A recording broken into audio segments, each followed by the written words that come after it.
All right.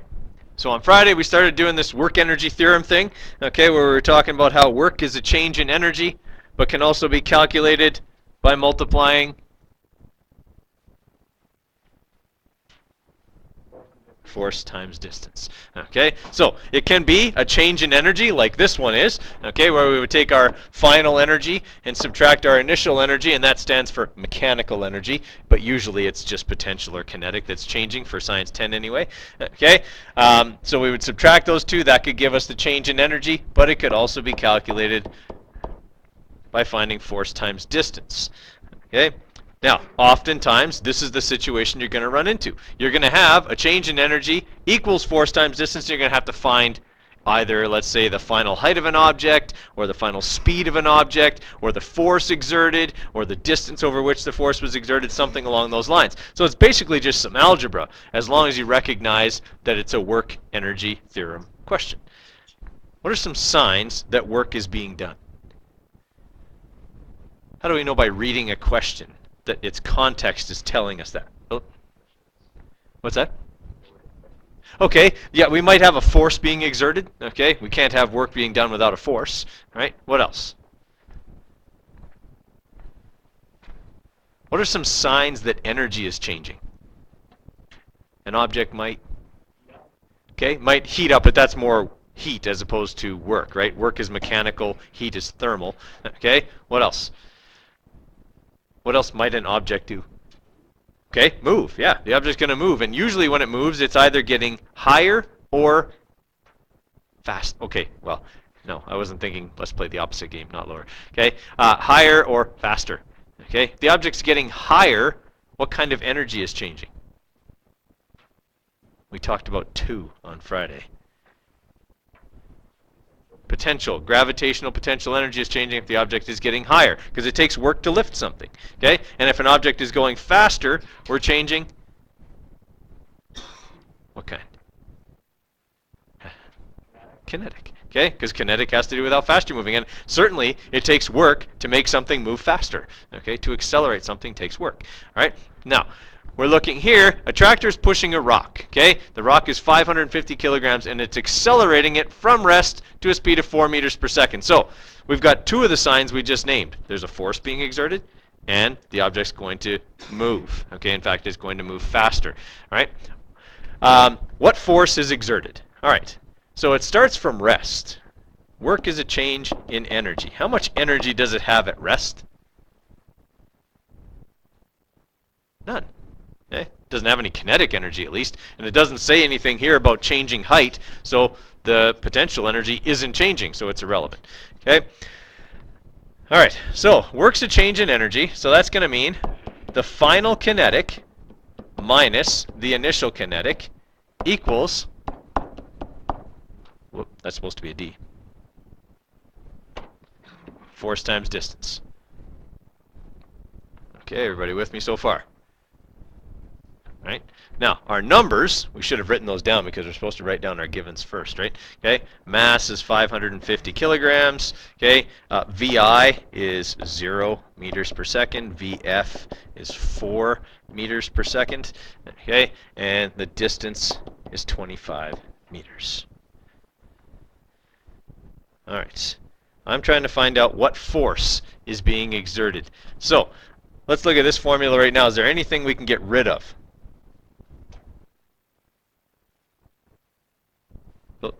Initial kinetic energy, because the initial speed is 0. So it doesn't have any kinetic energy, because if you recall, kinetic energy is 1/2 times m times v squared. If v is 0, there's no kinetic energy. Agreed? All right, so that I'm just going to eliminate. All right, so now I'm down to this. That's a little bit easier to manage. Okay, I want to get force by itself, so I got to divide both sides by distance. Right. Okay, so distance comes over here. All right, so force is going to equal 1/2 mvf squared, the kinetic energy, divided by the distance over which the force was exerted.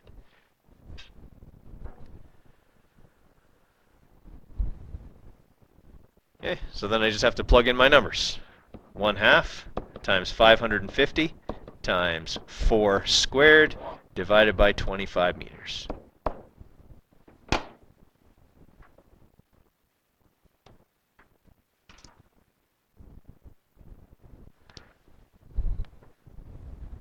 All right, so we got 0.5, okay, times 550, all right, times 4 squared. All right, so 4,400 newtons worth of force. Okay. Oh, sorry, I forgot to divide by 25. 176 newtons of force, which is a very puny tractor. All right, because if I was to stand on you, you would feel around 700 newtons of force. So yeah, that's a pretty puny tractor. Okay, but in the perfect physical world where there's no friction or anything like that, it wouldn't take very much force to move a 550 kilogram rock. Okay, the problem with moving a 550 kilogram rock is that it's sitting on the ground and the ground resists you moving it. Okay, if you had it on something that was perfectly frictionless, you could move it easily. Or if it was in space, you could move it easily too. All right, things like that. All right, does that sort of make sense to everybody? Okay, the math of this isn't very hard, is it? Okay, it's just simple algebra. All right, it's just a matter of being able to figure out what's going on and what we're looking for. All right, questions on that one? All right, so we got 2 examples now. Hopefully you're writing all these down because, like always, okay, I'm showing you basically all the ways I can ask these questions. Yeah. All right, let's have you copy this one down and give it a try, okay? And then we'll go over it together.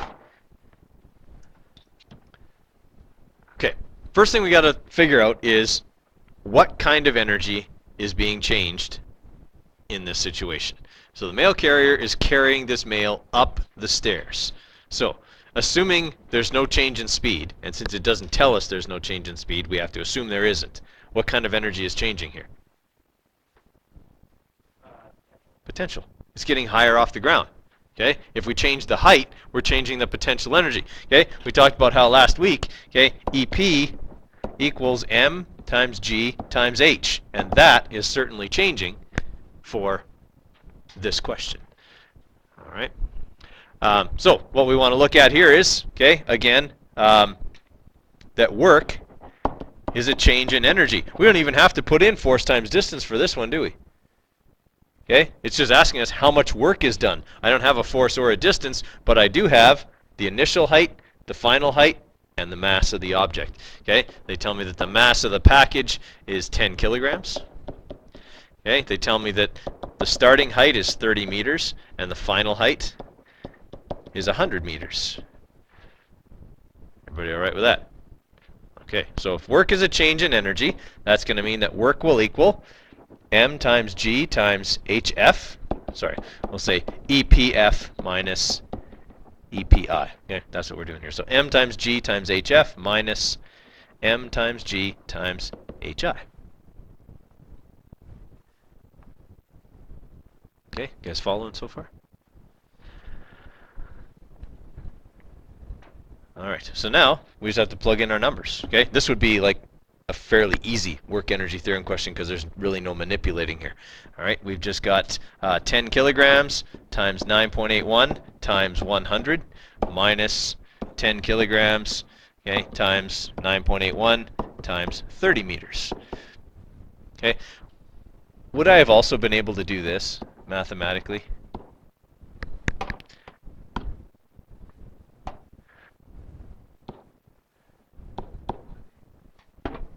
Could I have just put the change in height in? I mean, m times g is in both terms, right?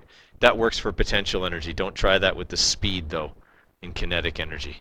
Okay, doesn't work because speed is squared in that formula. But I sometimes don't even bother showing people that because then they over-apply it. Okay, but you guys can handle it. Okay, all right. So we'll plug in our numbers here. All right, so we'll do it the long way. And of course, that's not going to work now.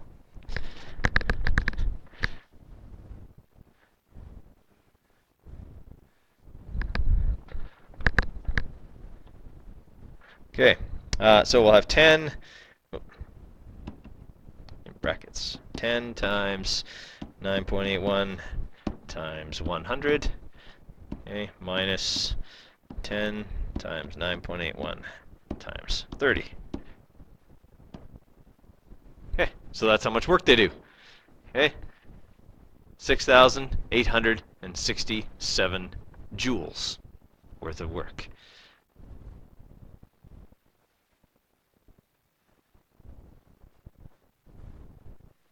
Is that a good way to burn calories? Yeah, carrying stuff up the stairs. Yeah, climbing hills, things like that. Certainly. Okay, it takes work, right? So it burns calories. All right. Making sense, guys? Okay. All right. I want you guys to try this one. Okay, so this is back to a kinetic energy situation. Okay, so we're dealing with that 1/2 mv squared here. Okay, see if you guys can figure that one out. I'll give you a few minutes. Are we dealing with the same thing here? Work's a change in energy. Are we changing the kinetic energy of the truck?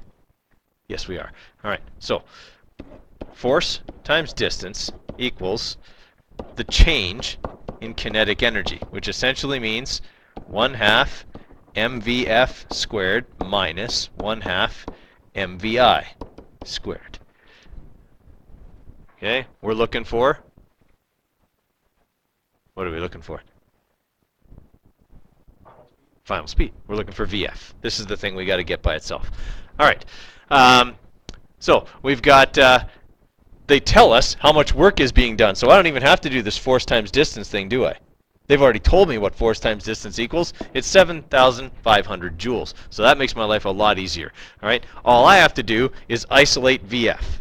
All right. So I'm going to change this over to work, since I know what it is, and leave the force times distance out of there. Okay. And I'm going to add this whole thing here over to this side. Can I do that? Sure I can. It's not attached to what I'm looking for, is it? Okay, which means I can move it all as one chunk.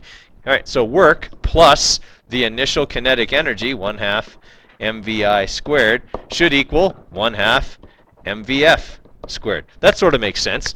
If this is the change in energy, and I add how much energy I had to start with, I should get the final energy. Agreed? Okay, so now I'm looking for VF. What do I do? How do I get it by itself?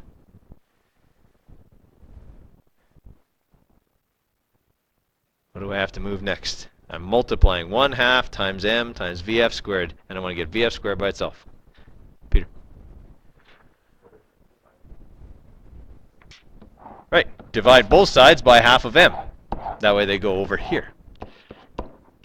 Do they cancel? No.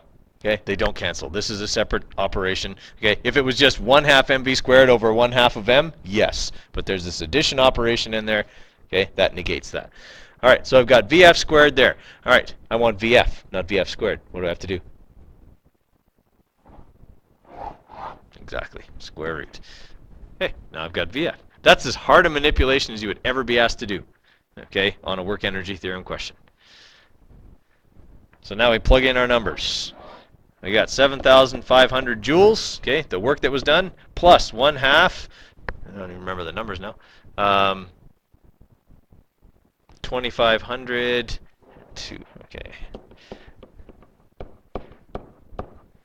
Okay, times 2 squared, right, divided by 1/2 times 2,500.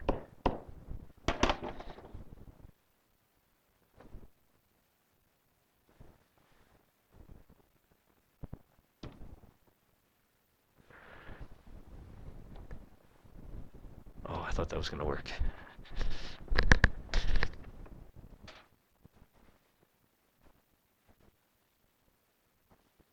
Seems like a pain in the neck to have to do that every time. Oh, it's even worse now. All right. Okay, so we'll have, okay, the square root here, okay, of 7,500, okay, minus 0.5 times 2,500 times 4, okay, divided by 0.5 times 2,500. All right.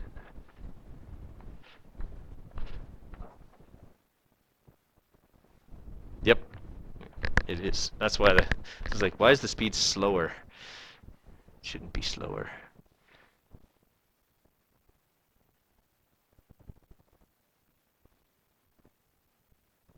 That's better. Okay, so the final speed is going to be 3.2 meters per second.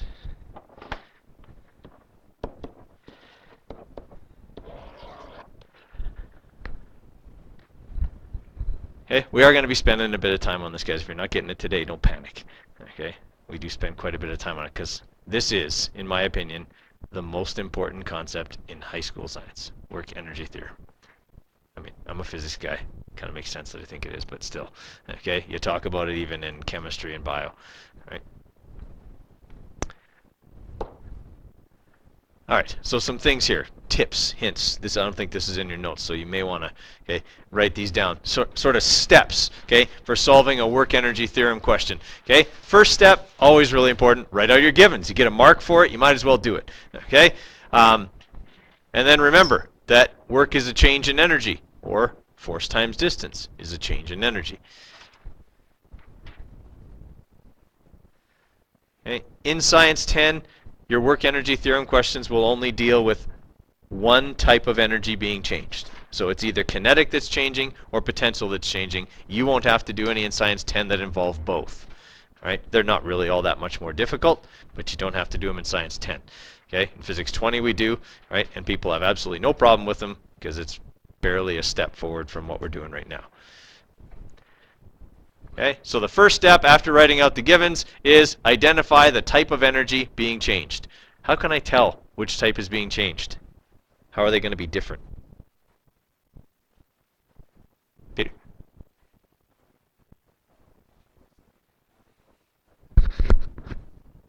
Right.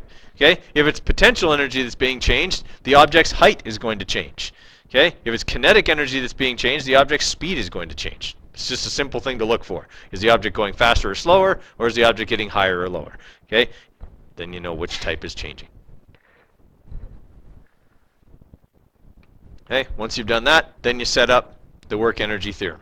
Work's a change in energy. Force times distance is EF minus EI, because you probably get marks for some of these steps, is showing your work.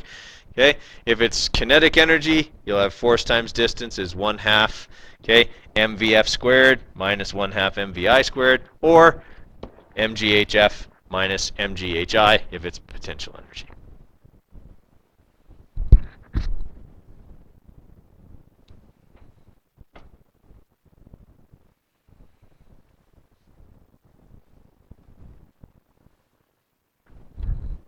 All right. Once we've got that set up, then it's a matter of just manipulating and solve. Manipulate for whatever it is you're looking for. Plug in your numbers, solve. So a work energy theorem question is going to be like 5 or 6 marks, most likely, on a quiz or a unit exam. And we'd be looking at, obviously, a mark for givens. We'd be looking at a mark for this. Identifying that it's work energy theorem. You might even get another mark for identifying, well, you would get another mark for this, for essentially filling in which type of energy is changing and what formula you're going to use. So you're up to 3 marks there. You get a mark for manipulating. Sometimes you get a mark for plugging in your numbers, and solving for the correct answer. All right, so we're looking at, like I said, 5 or 6 marks. How important is it to show all your work? Very important. As you saw on the calculator there, it's easy to make a calculating mistake. I switched a plus for a minus, or a minus for a plus. And if I hadn't shown all my work, what would I have got? 0. If I show all my work, I get 5 out of 6. Right? Because all I did was incompetently use my calculator. Right? I knew exactly how to do it. I just couldn't use my calculator. Right? You shouldn't lose full marks for that. You should get. You should get what you showed. Right? So make sure you show all your marks. All right. Let's have you try this one. All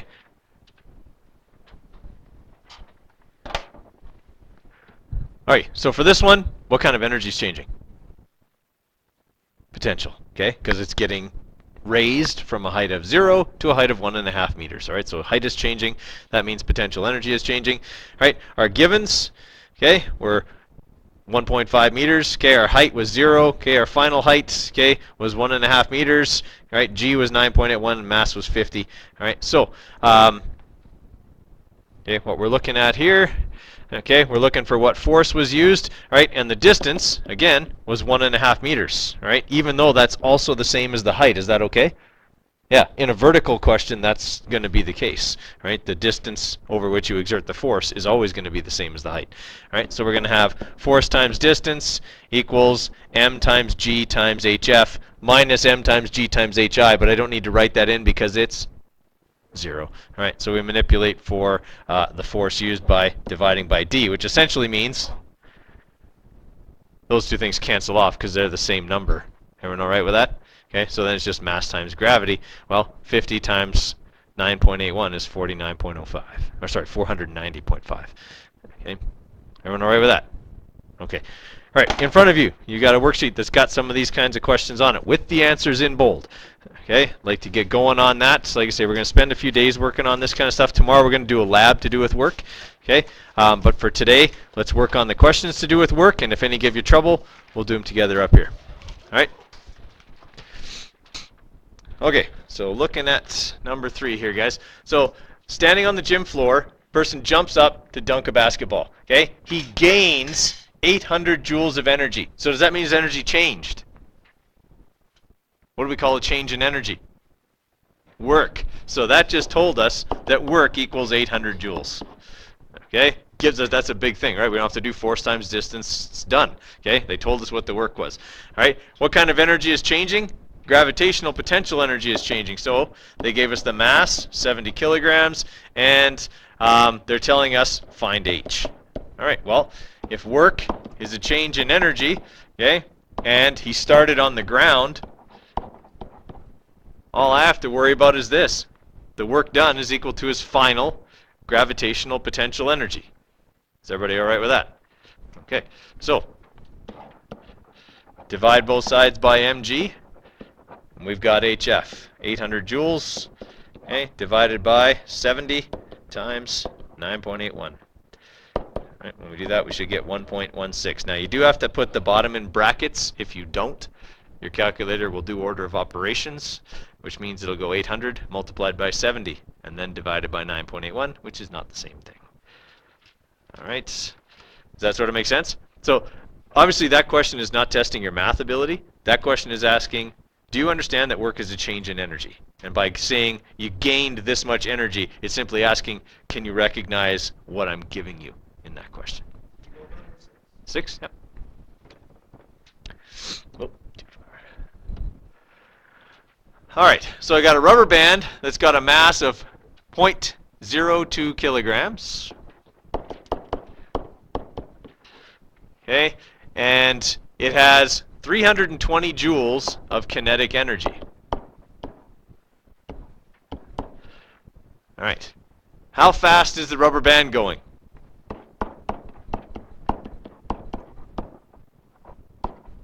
Okay, they gave me this number, right? They gave me this number. All I have to do is solve for that. So I divide both sides by half of m to get v by itself.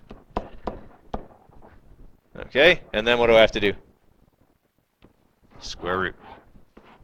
Okay, so we got square root of 320 divided by half of 0.02, which is 0.01. Okay, and that should give us 178.9 meters per second. Remember in elementary school when your teacher told you don't shoot rubber bands at each other or it'll take someone's eye out? Yeah, at 178 meters per second, that would most certainly happen. Okay, that's moving really fast.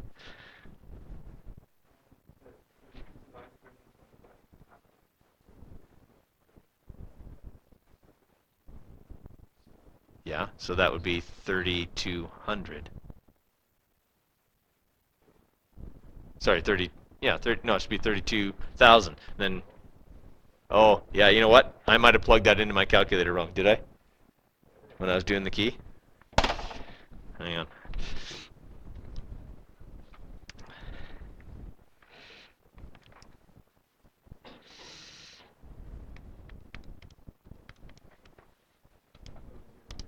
No, I'm right. It's okay, I'm used to it.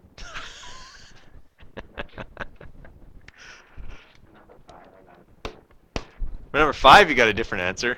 I don't know. Oh, I'll have to look up number 5. Hang on.